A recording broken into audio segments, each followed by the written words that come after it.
মোছে তেল দিয়া রাস্তাঘাটে হাঁটবেন আর বলবেন কোটি টাকার মালিক হবো, মানুষের হক নষ্ট করে খাবো আর কোটি টাকার মালিক হবো। আল্লাহর কসম, আপনি 1 টাকার মালিক হতে পারবেন না। মৃত্যুর আগে আপনাকে আল্লাহ তাআলা এত অপমান করবেন, এত অপদস্থ করবেন যা আপনি কল্পনাও করতে পারেন নাই। কথা বলেন ঠিক কিনা? এজন্য যারা অন্যের হক নষ্ট করেন সাবধান হয়ে যান, সাবধান হয়ে যান। অন্যের হক নষ্ট করে দুনিয়ায় কেউ বড় লোক হতে পারে নাই, কেউ টিকতে পারে নাই, উল্টা অসম্মানিত হয়ে গেছে।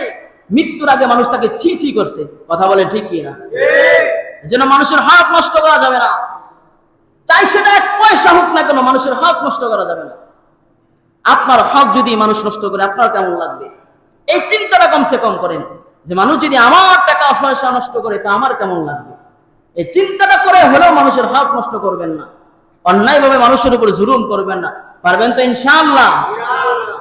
পৃথিবীর বুকে যত নবী আসছেন সমস্ত নবীরা কাজকর্ম করছেন। আল্লাহ নবী সাল্লাল্লাহু আলাইহি ওয়াসাল্লাম হযরত আদম আলাইহিস সালাতু ওয়াস সালামকে আল্লাহ তাআলা যখন দুনিয়ায় প্রেরণ করেছেন, আদম আলাইহিস সালাতু ওয়াস সালাম কৃষি কাজ করছেন। কি কাজ করছেন? জান্নাত থেকে যখন দুনিয়ার জমিনে আদম আলাইহিস সালাতু ওয়াস সালাম আসলেন, হযরত ইব্রাহিম আলাইহিস সালাতু ওয়াস সালামকে আল্লাহ তাআলা কিছু গম, ভুট্টা, কিছু শস্য দানা দিয়া জান্নাত থেকে পাঠায়া দিলেন, যাও আমার নবী আদম আলাইহিস সালাতু ওয়াস সালামকে এগুলো দিবা, কিভাবে চাষাবাদ করতে হয় এগুলো শিখায়া দিবা, কিভাবে এখান থেকে খাবার সংগ্রহ করতে হয় এগুলো শিখায়া দিবা। হযরত ইব্রাহিম আলাইহিস সালাতু ওয়াস সালাম আদম আলাইহিস সালাতু ওয়াস সালামকে সবকিছু শিখায়া দিলেন। সাইয়্যিদনা আদম আলাইহিস সালাতু ওয়াস সালাম এগুলো ছিটায়া দিলেন জমিনের মধ্যে। জমিনের মধ্যে ছিটায়া দিয়া ধানগুলি, গমগুলি, জবগুলি পাকার পর আবার পুনরায় উঠায় আনলেন। এগুলো দিয়ে রুটি বানাইলেন। রুটি বানায়া অনেক কষ্ট করিয়া তিনি খাইতে বসলেন। হযরত আদম আলাইহিস সালাতু ওয়াস সালাম যখন খাবার খাইবেন, রুটিটা হাতের মধ্যে নেওয়ার পরে পরে সাথে সাথে রুটিটা হাত থেকে পড়ে গেল। পাহাড়ের উঁচে বসে রইলেন, পাহাড় থেকে নিচে রুটিটা পড়ে গেল।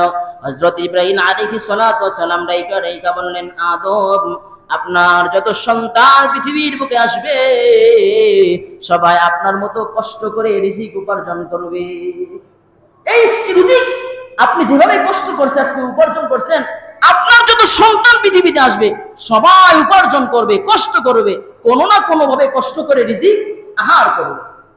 যেভাবে আমরা এখন ব্যবসা বাণিজ্যের কাজে রাতের ঘুম হারাম করে দিই, সকালবেলা চলে যাই না?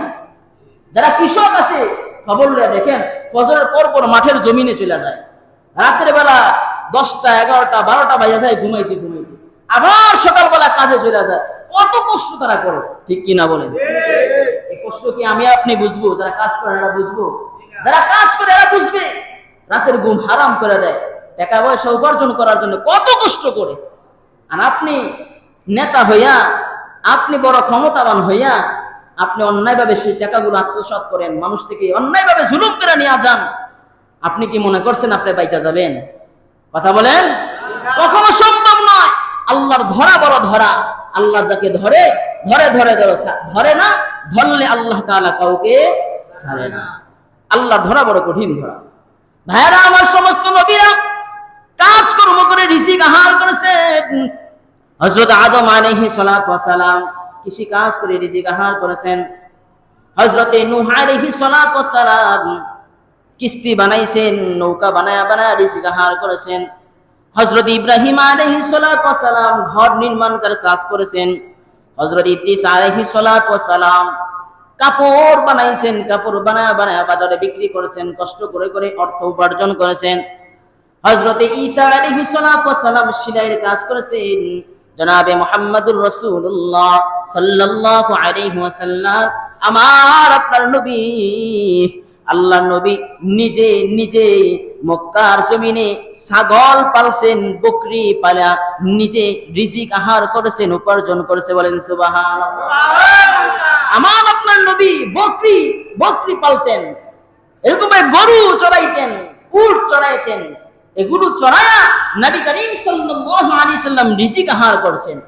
আল্লাহ নবী সাল্লাল্লাহু আলাইহি ওয়াসাল্লাম আম্মা জান খাদিজাতুল কুবরা রাদিয়াল্লাহু তাআলা আনহার মালের ব্যবসা করেছেন।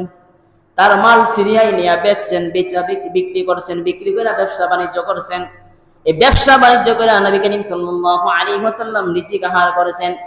এতে বোঝা যায় যুগে যুগে যত নবী দুনিয়ায় আসছেন সমস্ত নবীরা কোনো না কোনো কাজ করে উপার্জন করে শ্রম দিয়ে আল্লাহর নবীরা এরকম ভাবে অর্থ উপার্জন করছেন, হালাল রুজি উপার্জন করছে। বলেন সুবহানাল্লাহ।